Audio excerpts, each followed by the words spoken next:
everybody. Thanks for being here. I want to welcome you all to New Hampshire Peace Action's Justice Conversation Series for July 14th, 2025. I'm Jeremy Love. I'm a member and former board member of New Hampshire Peace Action, and I'm National Field Organizer for Back from the Brink. Tonight, we're excited to welcome Jackie Cabasso to talk about the current state and threat of nuclear weapons and why local organizing is important. New Hampshire Peace Action educates, mobilizes, and organizes to build a more peaceful and just future for all. We envision a future where international relations are based on cooperation instead of competition and conflict, and where mutual benefit and shared security lead to a more peaceful and just global community.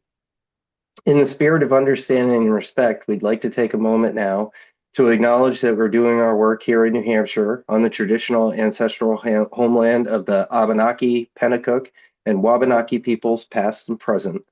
We honor with gratitude the land and waterways that they've been stewarding throughout the generations. And we just take a moment to appreciate that, show gratitude.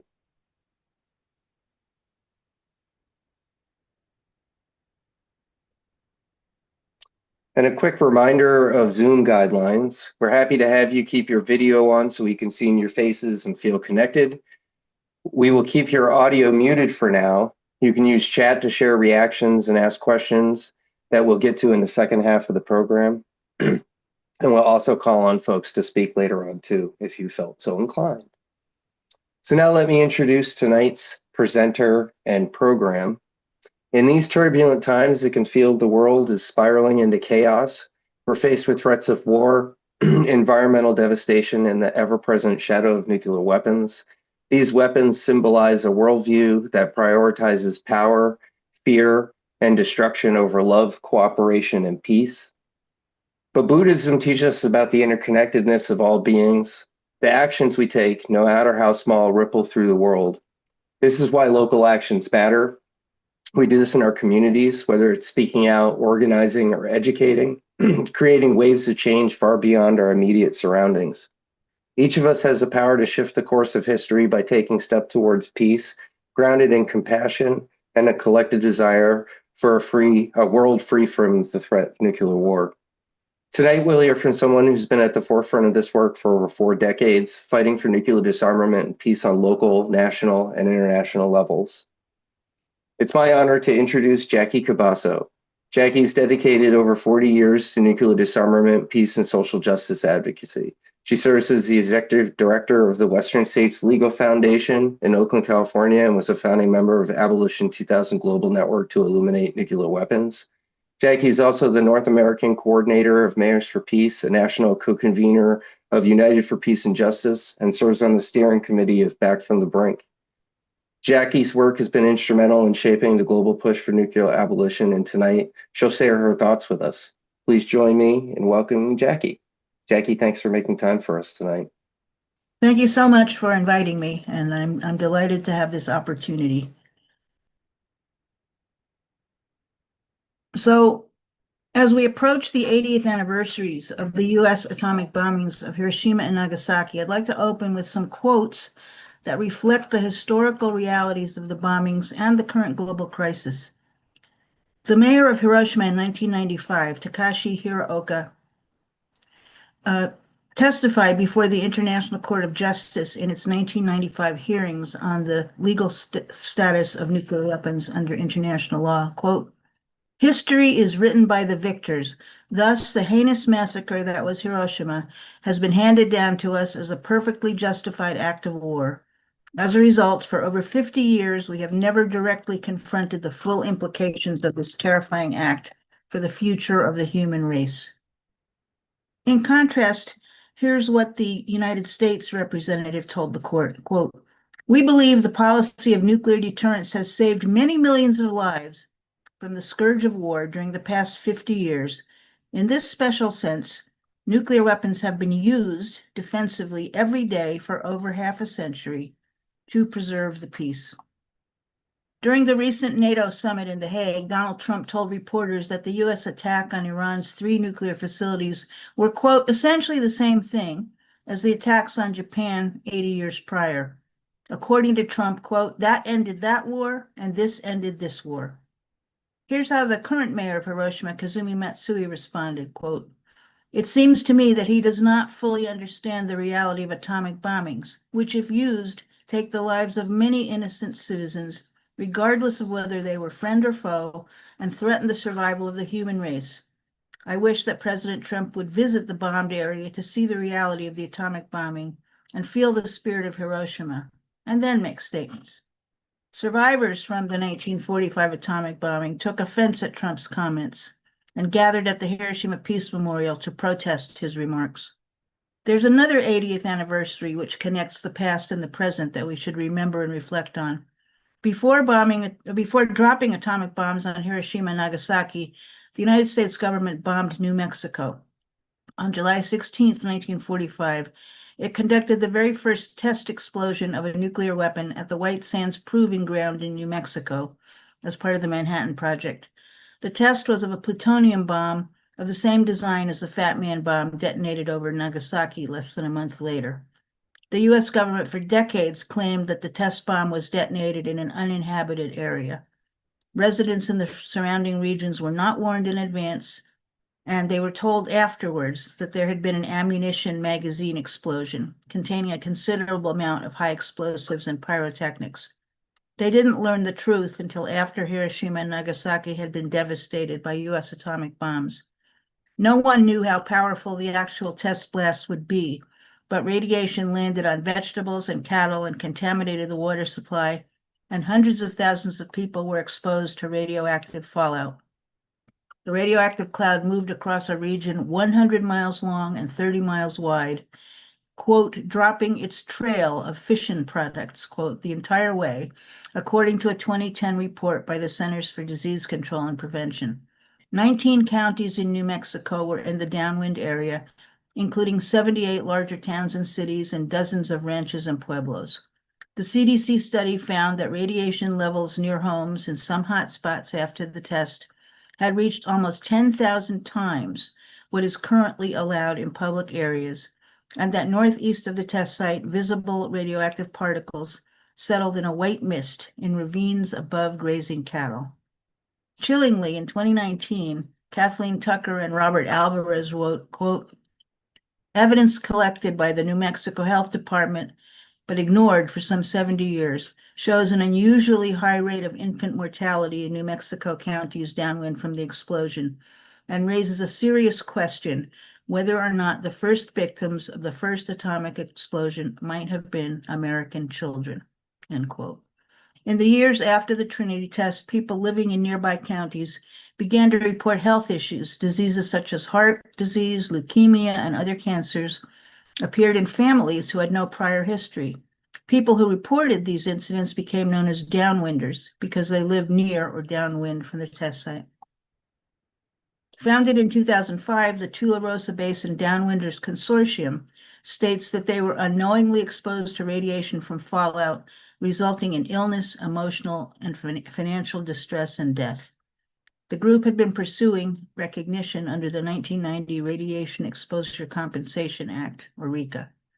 In a bit of bittersweet good news, the people of New Mexico have recently been added to the Radiation Exposure Compensation Act. I say bittersweet because, unfortunately, this was part of the big, bad, ugly bill adopted by the Senate. Looking around today's world, we see a growing crowd of nationalist authoritarian governments and leaders, including in nuclear-armed Russia, Israel, India, China, North Korea, and now, undeniably, the United States. In the other nuclear-armed states, Pakistan, the UK, and France, we see powerful nationalist authoritarian factions waiting in the wings. The unprecedented fog of war and propaganda surrounding the Israeli war on Hamas, Israel and the United States bombings of Iran, and the Russian war in Ukraine, the aforementioned rising authoritarian nationalisms, and the conflation of national economic interests with, quote, national security, compound the challenges of understanding the complexities of relationships among nuclear-armed states.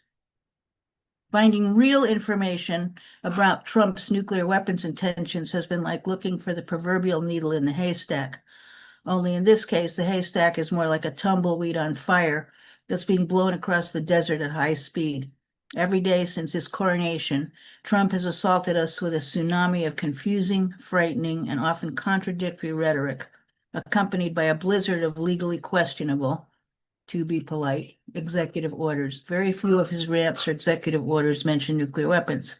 At the same time, it has never seemed more important to locate nuclear weapons within the plethora of other foreign policy issues that are swirling around us like a hurricane.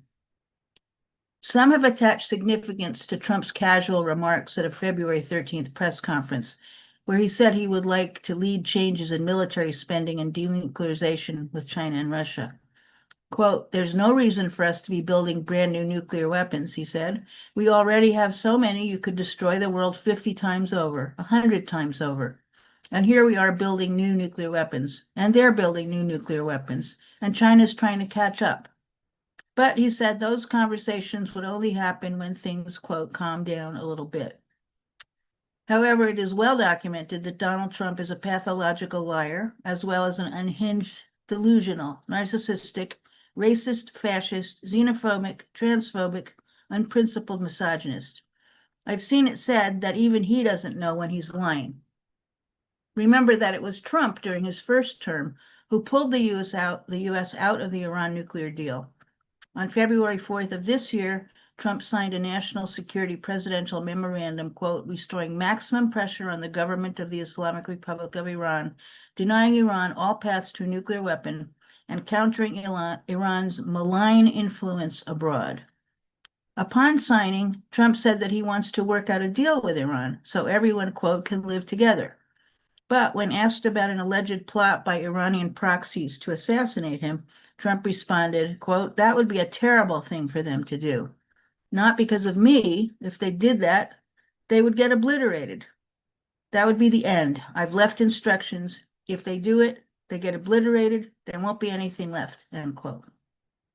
This ominous threat reverberates with Trump's terrifying 2017 warning that if North Korea made any more threats to the United States, quote, "they will be met with fire, fury, and frankly power, the likes of which this world has never seen before," end quote. Remember, too, that as the number of ratifications of the Treaty on the Prohibition of Nuclear Weapons neared the 50 that would trigger its entry into force, in October of 2020, under Trump's leadership, the United States sent a letter to the 47 countries that had at that time ratified the treaty, urging them to withdraw their support. And Trump's recent remarks comparing the bombing of Iran's nuclear technology sites with the U.S. atomic bombings of Hiroshima and Nagasaki provides a window into a mindset of the person who has his finger on the button, this time around with no guardrails. Trump and co. are gleefully and systematically gutting the diplomatic corps and senior-level military officials whose expertise would be essential to negotiate complex arms control agreements with Russia and China. Nuclear disarmament is not like turning off a light switch. It's hard to do, but we cannot allow ourselves to be distracted by what Trump says. We need to look at what he and his minions do. So what do we know? U.S. national security policy has been remarkably consistent in the post-World War II and post-Cold War eras.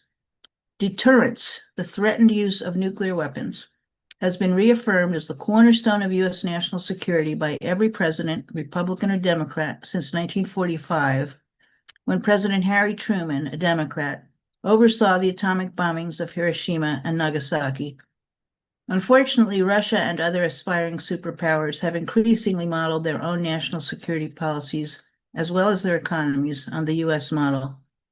Deterrence undergirds entire military-industrial establishments and the national security states and elites they serve.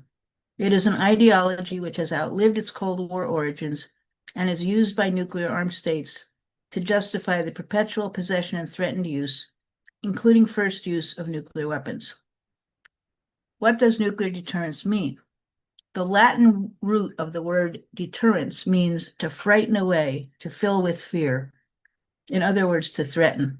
As described in a 2008 U.S. Department of Defense report, nuclear deterrence is achieved by credibly threatening a potential adversary with the use of nuclear weapons so as to prevent that adversary from taking actions against the United States, its allies, or its vital interests. This is accomplished primarily by maintaining sufficient and effective nuclear capabilities to pose unacceptable costs and risks upon the adversary, should it so act. Though our consistent goal has been to avoid actual weapons use, the nuclear deterrent is used every day by assuring friends and allies, dissuading opponents from seeking peer capabilities to the United States, deterring attacks on the United States and its allies from potential adversaries, and providing the potential to defeat adversaries if deterrence fails. This is a restatement of what the U.S. representative told the International Court of Justice in its 1995 hearings on the legal status of nuclear weapons under international law. More recently, in a 2021 article titled Forging 21st Century Strategic Deterrence, U.S. Navy Admiral Charles Richard, then Chief of U.S. Strategic Command, wrote, quote, "We must acknowledge the foundational nature of our nation's strategic nuclear forces as they create the maneuver space for us to project conventional military power strategically. With Russian and Israeli leadership's veiled and not so veiled nuclear threats, Russia and Israel have both been using their nuclear deterrence in this way so far. But it's undeniable that the longer these wars go on, the greater threats of wider regional conflict and the potential for nuclear escalation become. Over half the world's population lives in countries whose national security postures explicitly depend on nuclear weapons and the doctrine of nuclear deterrence. And ominously, for the first time in decades, elements of governments in a number of additional countries are openly discussing the possibility of acquiring nuclear deterrence of their own. In my view, nuclear deterrence is the Gordian knot blocking the path to nuclear disarmament. All of the nuclear armed states are engaged in costly programs to qualitatively and in some cases quantitatively expand their nuclear arsenals. A new nuclear arms race is underway, compounded by offensive cyber capabilities, artificial intelligence, developing hypersonic capabilities, a return to intermediate range delivery systems, and the production of delivery systems capable of carrying either conventional or nuclear payloads, thus blurring the distinction between nuclear and conventional weapons. The speed and complexity of the interactions of all these technologies and the immense volumes of data involved increase the danger of miscalculation in a crisis amid a global context that is generating crises involving nuclear-armed countries at an accelerating pace. Let's look at the nuclear weapons portfolio that the second Trump administration inherited from the Biden administration. In August 2024, the New York Times reported on a Biden administration initiative to beef up the U.S. nuclear arsenal. As reported by the Times, in March of last year, President Biden approved a highly classified nuclear employment guidance plan that seeks to prepare the United States for possible coordinated nuclear challenges from China, Russia, and North Korea. This came with the Pentagon assessment that China's nuclear arsenal will rival the size and diversity of the U.S.'s and Russia's over the next decade. This plan was hinted at by Vipin Narang, a top Department of Defense nuclear policy official, who on August 1st, 2024, stated that while current modernization plans estimated to cost at least $350 billion over the next 2 decades are, quote, necessary, they, quote, may well be insufficient to meet current and future threats. According to Narang, in the face of growing threats from Russia, China, and North Korea, quote, we have begun exploring options to increase future launcher capacity or additional deployed warheads on the land, sea, and air legs that could offer national leadership increased flexibility if desired and executed.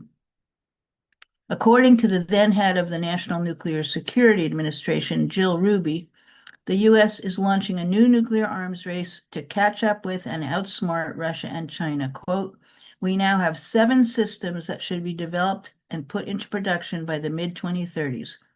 This program is not only a major modernization of all 3 components of the nuclear triad, but also adds new deterrence capabilities that do not currently exist, end quote.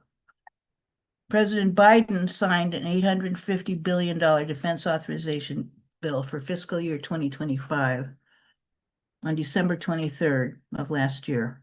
The bill directs the Pentagon to provide Congress with a, quote, assessment of the quantities and types of forces necessary, end quote, to hold at risk all the targets defined in the Biden administration's nuclear weapons employment guidance, taking into account, quote, the planned growth in potential target quantities due to the expansion and diversification of likely adversary capabilities over the next 10 years.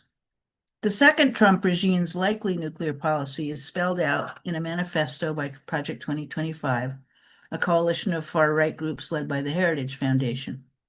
As I'm sure most of you know, its 900-page book, Mandate for Leadership, is a blueprint for the most dramatic takeover and transformation of U.S. democracy in history, and is widely seen as the playbook for the second Trump administration. Trump's blitzkrieg of executive orders to slash the size of the federal government aligns closely with Project 2025's recommendations. Russell Vogt, one of the architects and co-authors of Project 2025, is now the director of the powerful Office of Management and Budget, or OMB. In Project 2025, Vogt wrote that OMB, quote, is a president's air traffic control system, and that the director must view his job as the best, most comprehensive approximation of the president's mind. That's a scary prospect.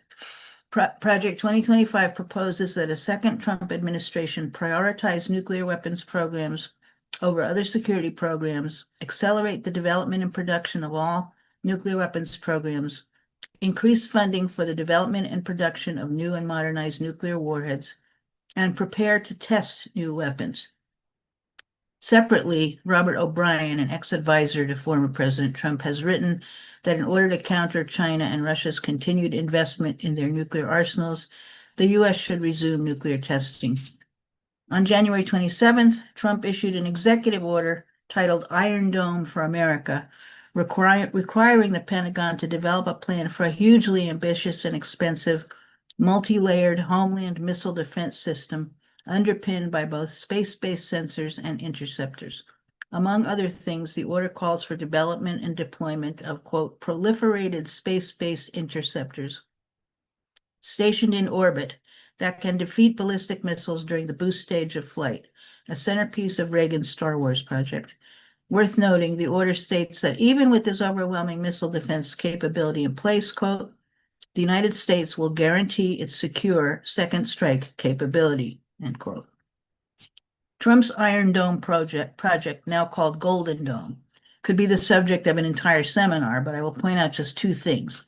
One is that the cost of putting satellites on orbit has reduced drastically in recent years, largely due to advancements made by Elon Musk's SpaceX business, though it must be noted that Trump is currently engaged in a vicious feud with Musk. Other tech giants, including Google, Amazon, Microsoft, Dell, IBM, Hewlett-Packard, and even Facebook, have skin in the game as well. The other thing to note is that history has shown that the development of missile defenses has stimulated adversaries to seek ways to penetrate them, a factor driving new arms racing. Over 100 years ago, an Austrian sociologist and political activist named Rudolf Goldscheid wrote, quote, the budget is the skeleton of the state, stripped of all misleading ideologies, unquote. Like everything else, the federal budget process has been in chaos, but we finally have the numbers from the fiscal year 2026 budget. In 2024, the U.S. accounted for 37% of global military spending, more than the next 9 countries combined, more than 3 times as much as China, and nearly 7 times as much as Russia. For fiscal year 2026, total military spending, what they call defense spending, rises from $895 billion in fiscal year 25 to over $1 trillion. Total nuclear weapons spending rises from $69 billion to $87 billion, with an additional $25 billion for the Golden Dome missile defense system. And I just want to interject that I understand that National Peace Action is about to launch a campaign to oppose Golden Dome. Now, this is going to be, will be mind-numbing, but I want it to be for effect. The Department of Defense fiscal year 26 budget at $840 billion provides increased funding for new or upgraded delivery systems, including the ground-based strategic deterrent or Sentinel, that's intercontinental ballistic missiles, Columbia-class ballistic missile submarines, Trident II submarine-launched ballistic missiles, sea-launched cruise missiles, a W-93 warhead, the B-21, not the warhead, the aeroshell that carries the warhead, the B-21 strategic bomber, the F-35 dual-capable aircraft nuclear certification, long-range standoff weapons, and maintains funding for the B-52 upgrades. So those are all delivery systems. The fiscal year 26 funding for the Department of Energy, including its National Nuclear Security Administration at $34 billion, sustains or provides increased funding for the B-6112 gravity bomb, the B-6113 gravity bomb, the W-84 nuclear warhead, the sea-launched cruise missile nuclear warhead, the W-87-1 nuclear warhead, the W-93 nuclear warhead, stockpile sustainment, and plutonium pit production at Los Alamos Lab in New Mexico and at the Savannah River site in Georgia. It is very difficult to imagine in these dark and dystopian times how we are going to achieve the elimination of nuclear weapons. But we have to imagine it. As Albert Einstein said, quote, "Imagination is everything. It is the preview of life's coming attractions."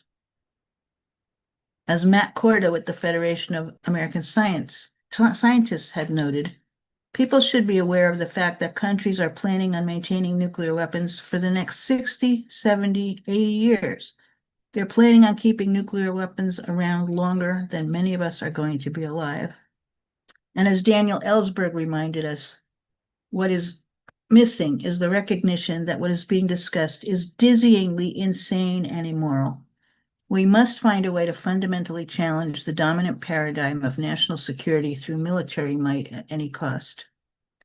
We need to collectively move from the irrational fear-based ideology of deterrence to the rational fear of an eventual nuclear weapons use, whether by accident or design, by a nuclear-armed state that places the threatened use of nuclear weapons at the core of its national security policy.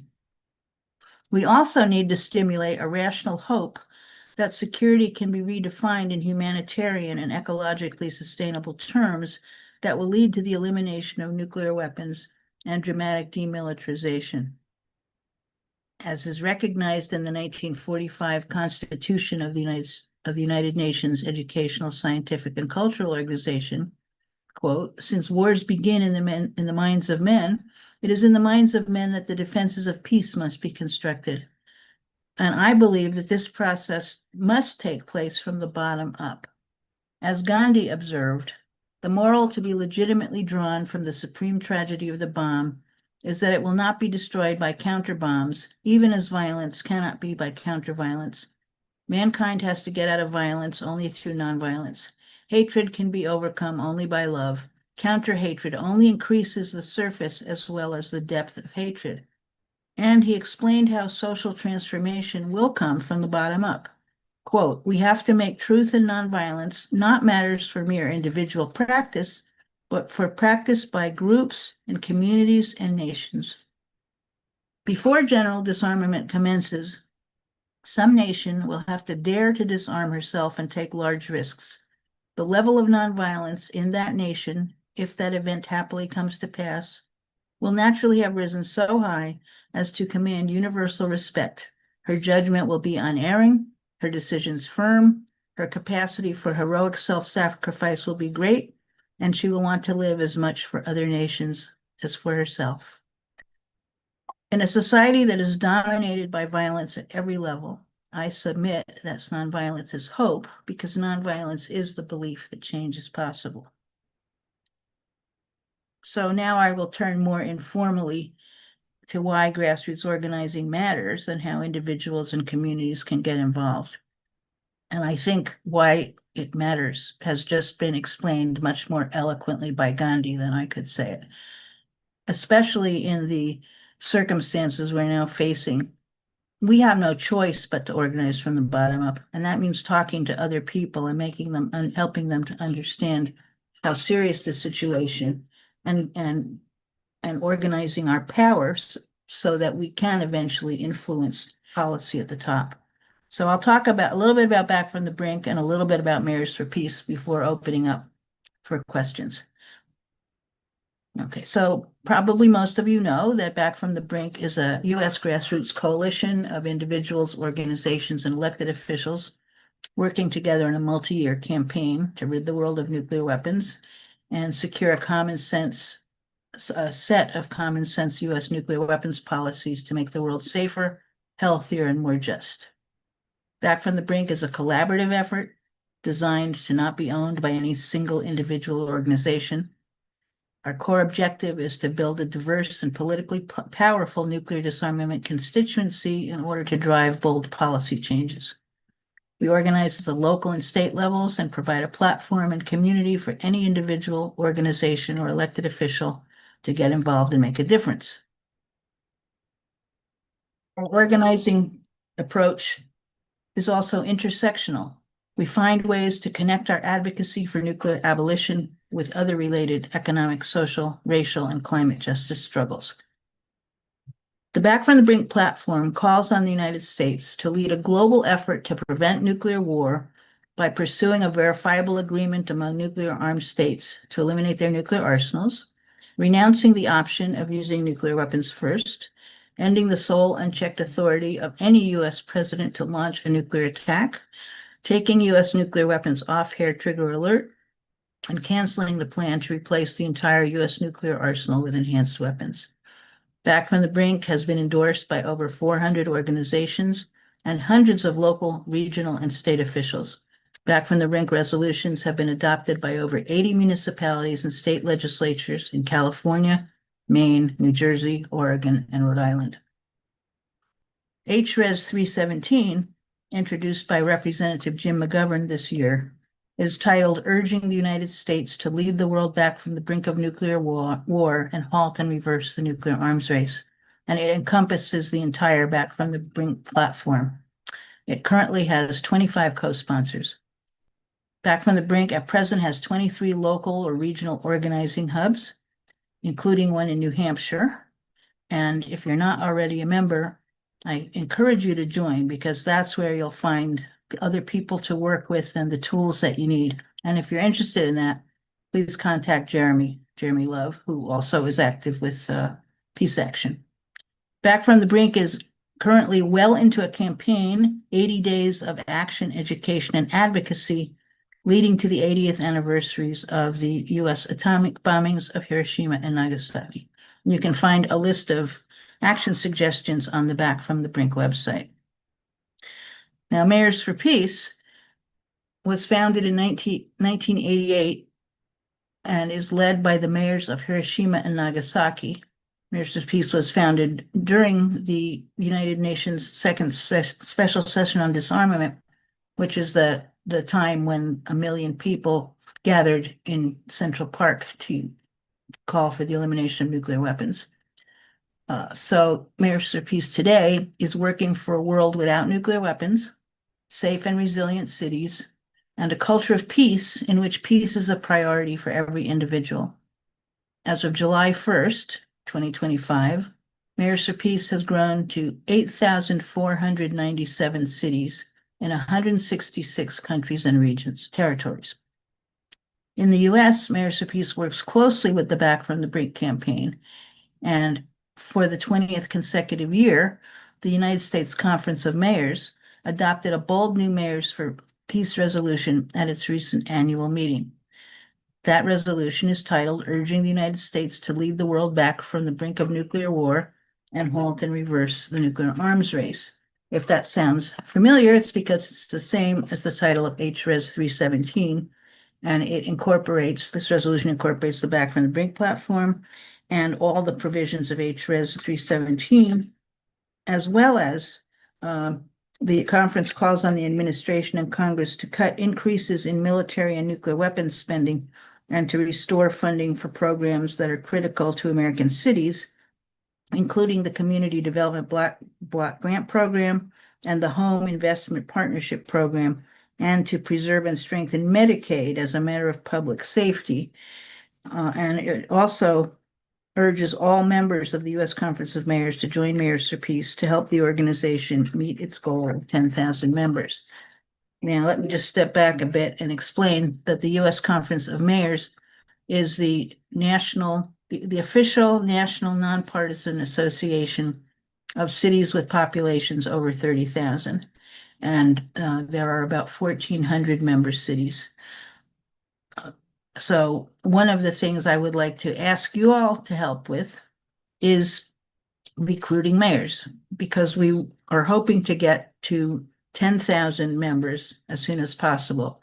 We recruited two new members at this recent meeting, and we now have 232 US members. But I can provide, I have a toolkit that I can provide to anybody who's interested.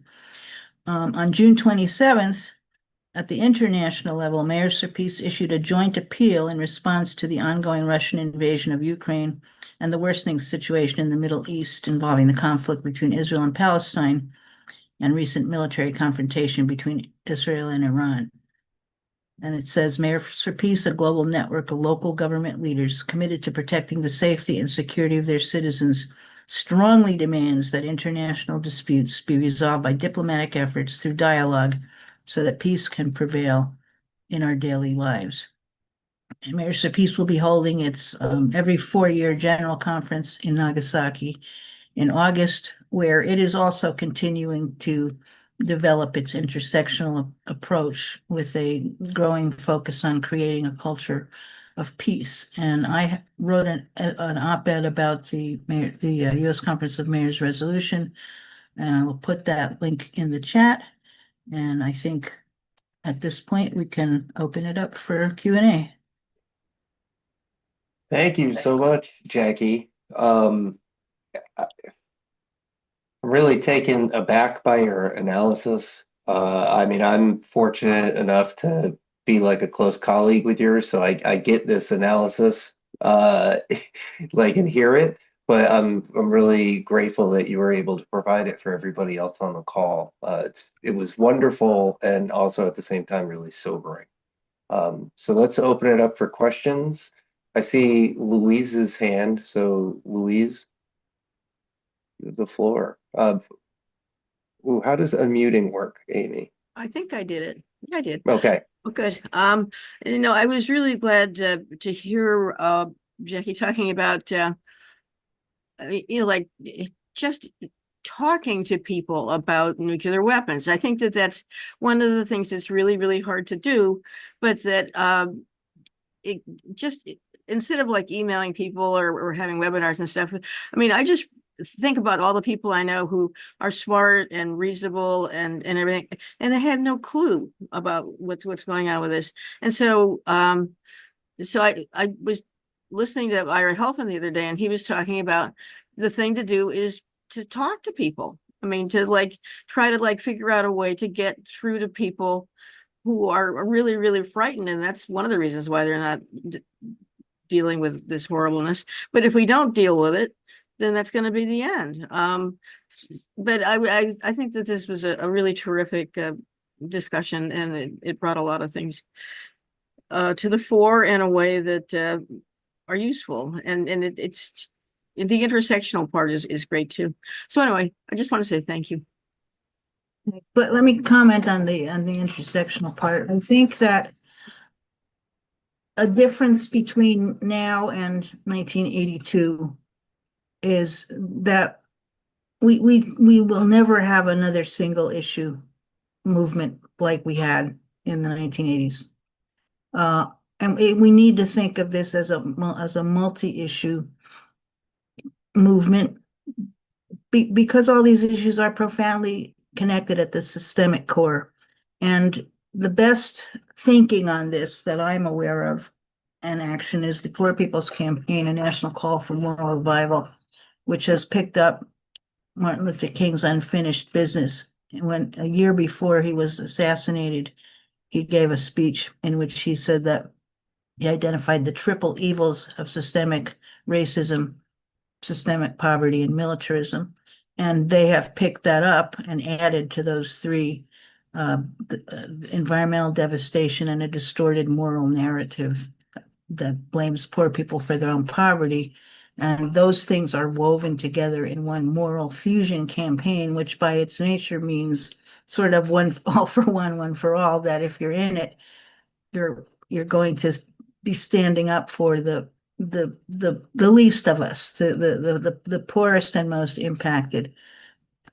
So I put my hopes in moral fusion organizing in the long term. And nuclear disarmament certainly has a big piece in that.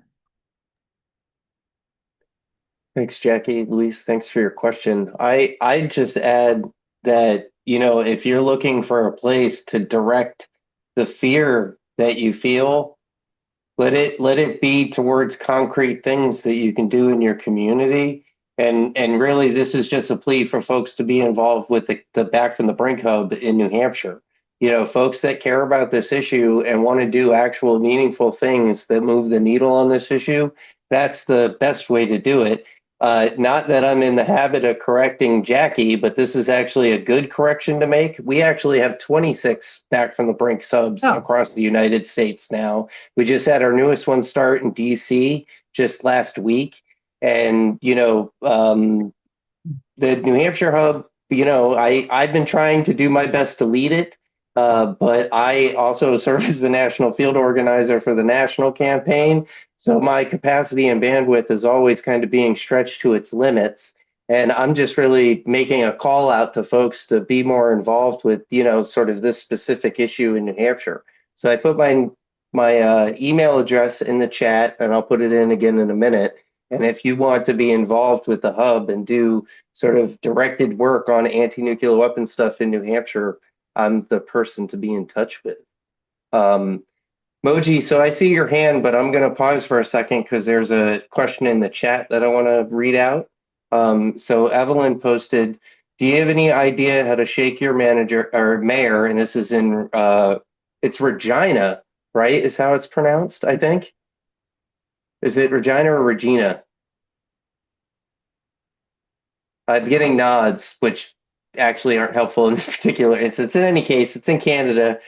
So how to shake the mayor so that he can join I Can Save My City campaign. She says she wrote to her city councilor and she didn't receive an answer. They want to make the city vibrant and understand how to help businesses keep from chasing homeless people from one encampment to another. So how is it that she might be engaged in her community and get some action on anti-nuclear weapons work there?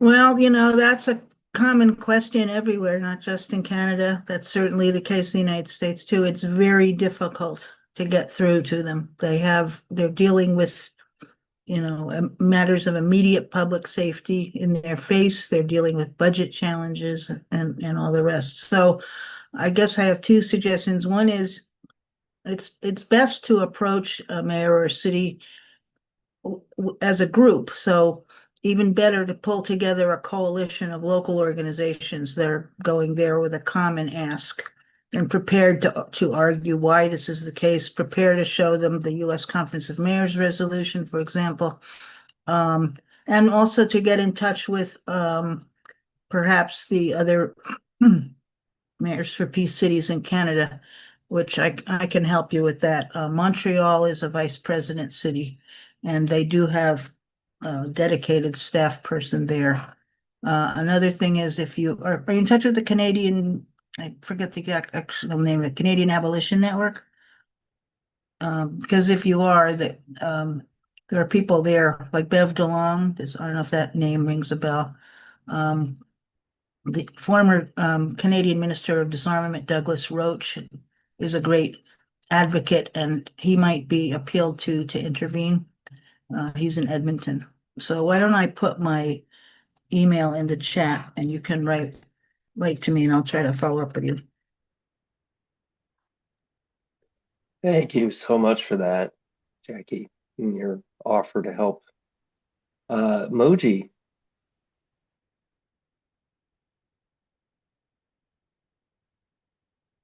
Oh, hi.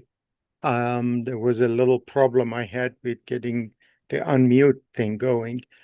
Jackie, thank you so much. We've known each other for a long time. A long time. Yeah, from when I had created in Northern California Persian-speaking and Middle Eastern community services, if you remember.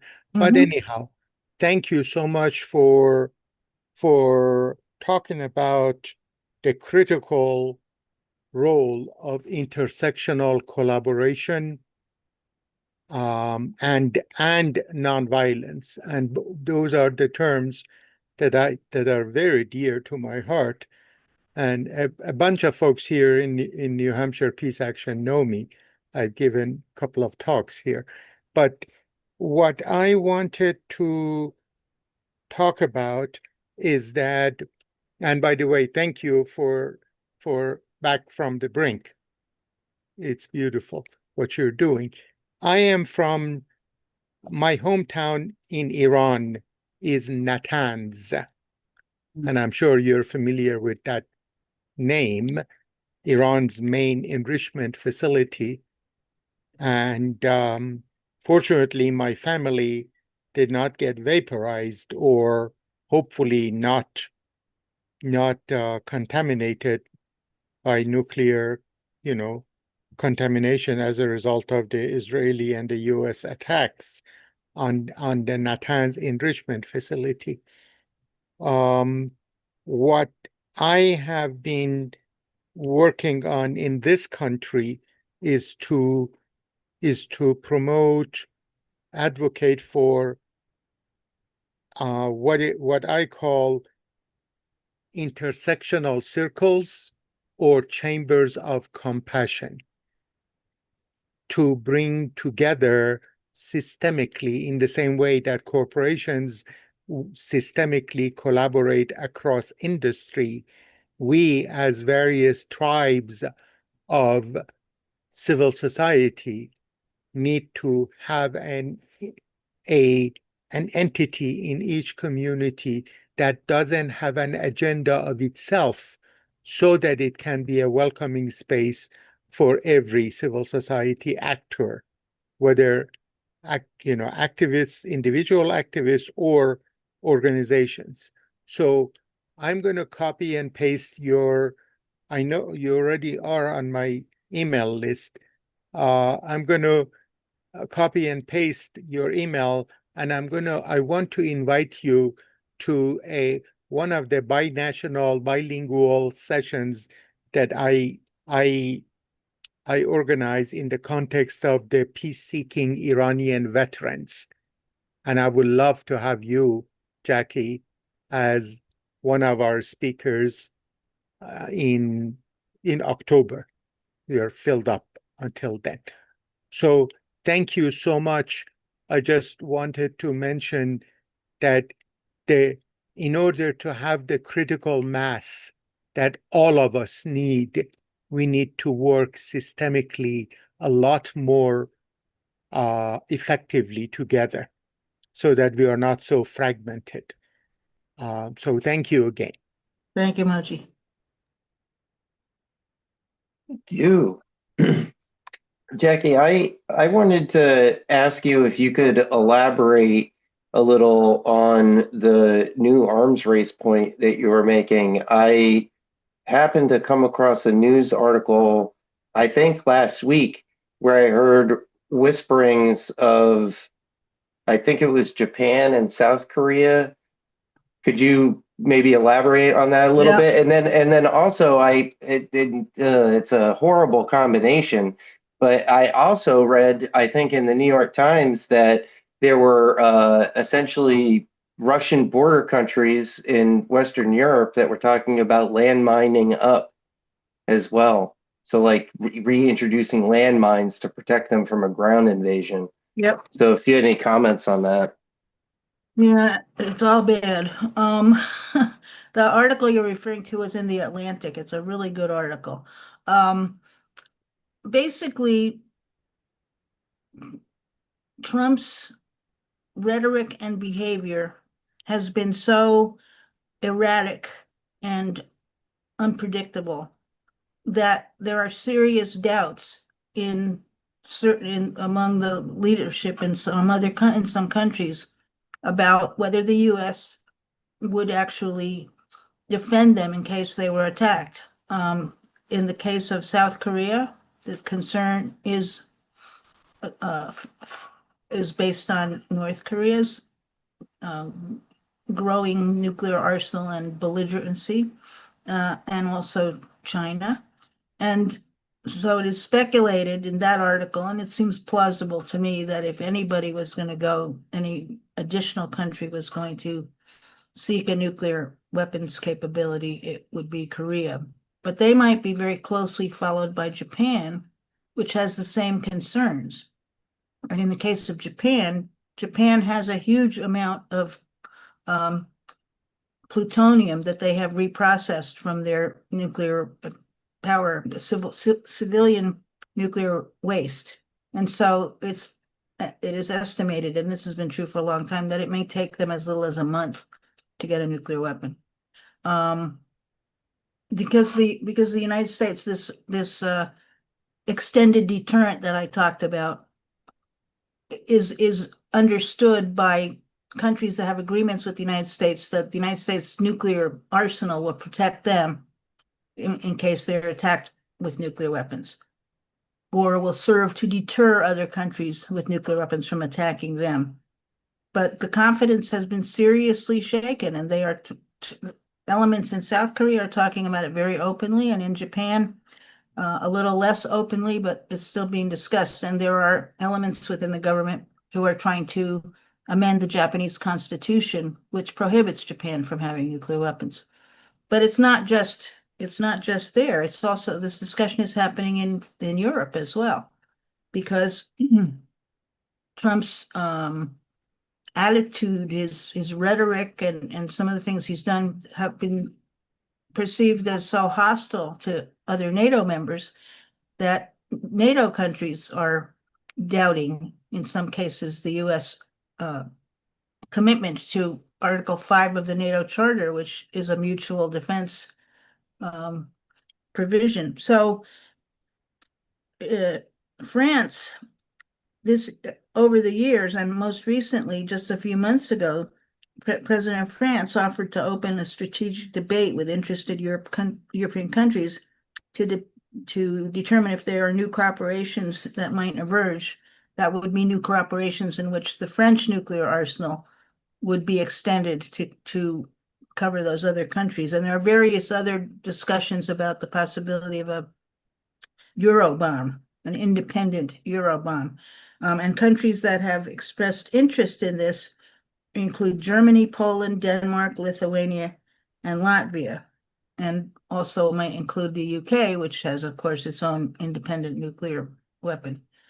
So it's not going to happen immediately, but it's something to watch out for, like a slow creep. And I think what happens in Iran now may very well determine the direction that things go, because Iran, which no credible agency or government has said that Iran has made a decision to obtain a nuclear weapon, including the United States and Israel. So, and Iran was the first country without nuclear weapons to join the Nuclear Non-Proliferation Treaty as a non-nuclear weapon state, to renounce nuclear weapons.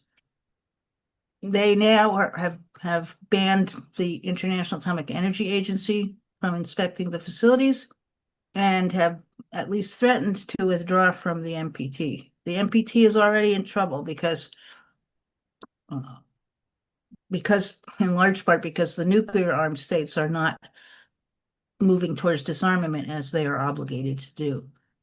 The basis for Iran's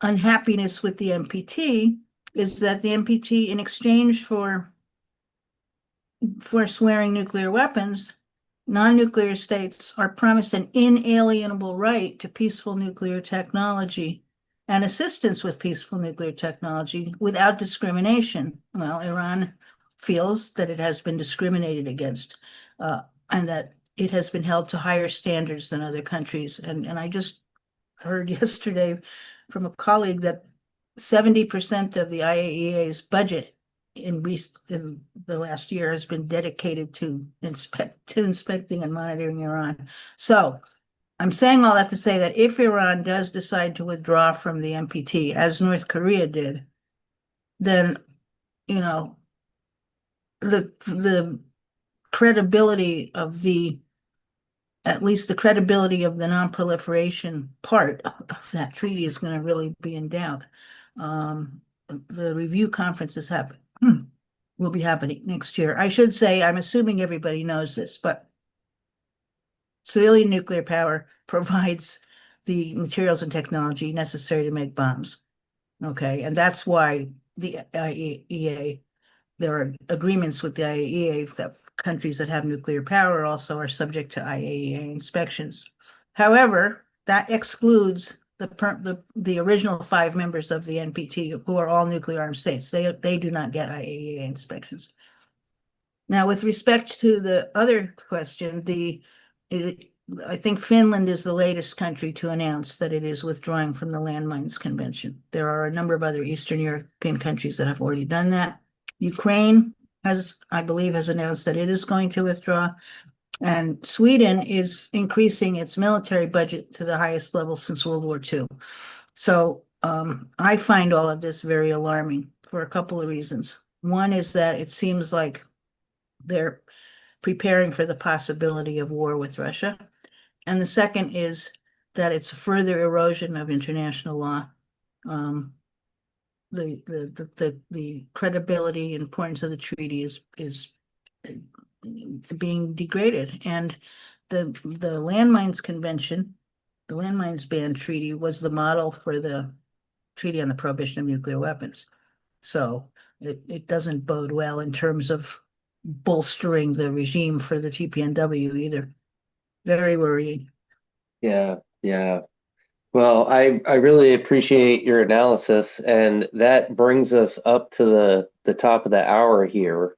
So I really just want to thank you so much, express my gratitude for you taking the time out of your busy schedule to spend some time with us at New Hampshire Peace Action. And for those of us that aren't from New Hampshire Peace Action, Evelyn, I'm looking at you, and other folks who made the appearance. I saw some Maine Peace Action folks. So I just really want to express my gratitude to everybody for making time today.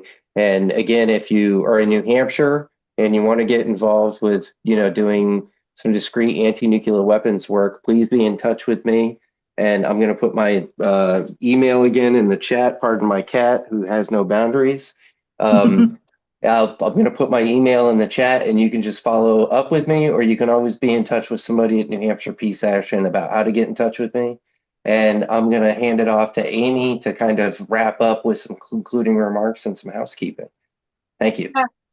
Thank you so much, Jeremy. Thank you, Jackie. What an informative evening this has been.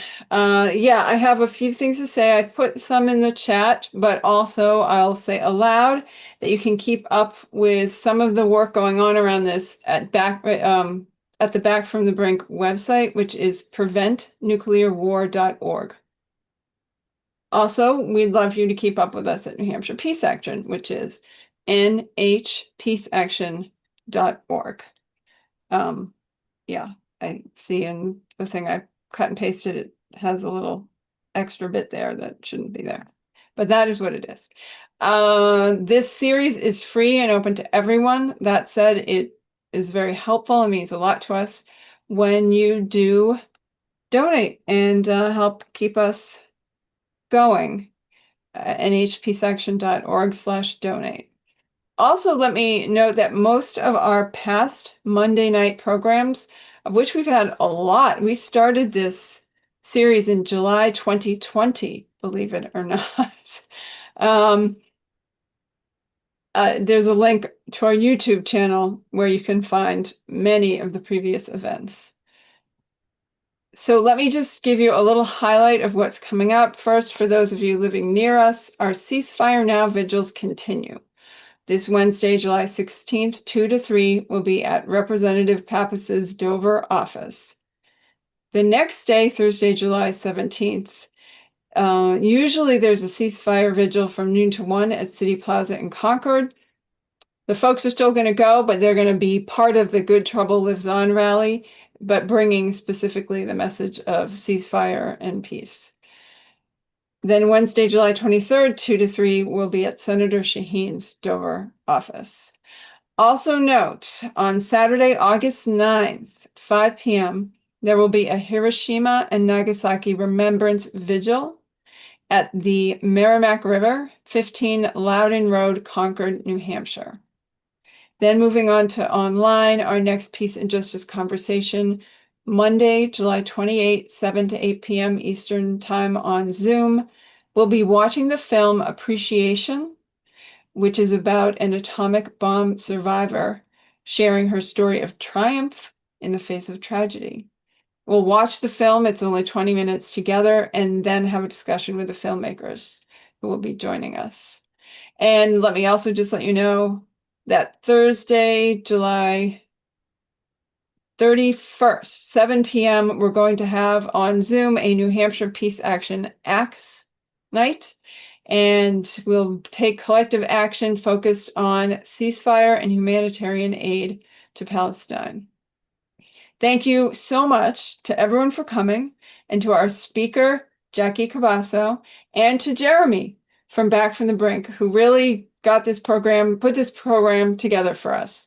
So we greatly appreciate both of you and the amazing work you do. And thanks, everyone.